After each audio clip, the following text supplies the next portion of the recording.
வணக்கம் நண்பர்களே. வாழ்க்கையில் எப்பவுமே நம்ம எப்போ சுயமாக சிந்திக்கிறோமோ அப்போ தான் வாழ்க்கையில் அடுத்த நிலைக்கு போக முடியும் அப்படிங்கிறத நம்ம நம்பணும். இங்கே ஒருத்தர் கோயிலுக்கு போய் சாமி கும்பிடுறாரு. சாமி கும்பிட்டுட்டு அங்கே பிரகாரத்தெல்லாம் சுற்றி வந்துட்டு பிரசாதம் கொடுக்குறாங்க. அதை சாப்பிடலாம் அப்படின்னு சொல்லி திங்க் பண்ணுறாரு. சாப்பிடலான்னு சொல்லி அங்கே போயிட்டு பார்க்குறாரு, தட்டு எதுவும் இல்லை. அதனால் கையிலே வாங்கி சாப்பிட்டுடுறாரு. சாப்பிட்டுட்டு கையை கழுவணும் இல்லையா, தண்ணி எதுவும் இல்லை. உடனே பக்கம் ஒரு மதில் சுவர் இருக்குது, அதில் கையை தொடச்சிடலாம் அப்படின்னு முடிவு பண்ணிட்டு போயிட்டு கையை தொடிக்கிறார். கையை தொடச்சிட்டு வராரு. மறுபடியும் அந்த பிரசாதத்தோடைய வாசம் அவர் கொஞ்சம் இருக்குது.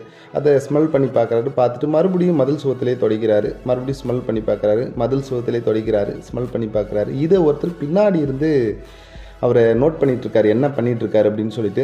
ஒரு வேளை இவர் அங்கே புதுசாக ஒரு சாமி தான் இருக்குது போல், அதனால தான் அவர் அங்கே தொட்டு கும்பிட்டுட்ருக்காரு அப்படின்னு சொல்லி அவர் திங்க் பண்ணுறார். ஆக்சுவலாக உண்மை என்ன அப்படின்னா, ஸ்மெல் போகலை, அதனால் அதை ஸ்மெல் பண்ணி பார்த்துட்டு தொடைக்கிறார்.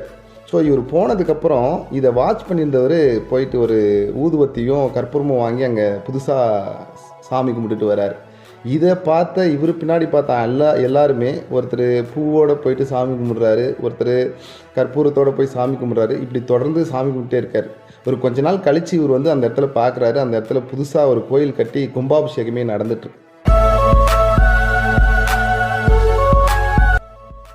எது செய்தாலும் ஏன் செய்கிறோம், எதுக்கு செய்கிறோம் அப்படின்னு சிந்திக்காமலே செய்கிறதுனால தான் மற்றவங்க செய்கிற ஒரு விஷயத்த நம்ம தொடர்ந்து மறுபடியும் அது தவறாக சரியான சிந்திக்காமல் செஞ்சிட்டே இருக்கிறோம். ஸோ வாழ்க்கையில் அதனால தான் நாம் இன்னும் அடுத்த நிலைக்கு போகாமல் இருக்கிறதுக்கு இதுவும் ஒரு காரணமாக இருக்கலாம்.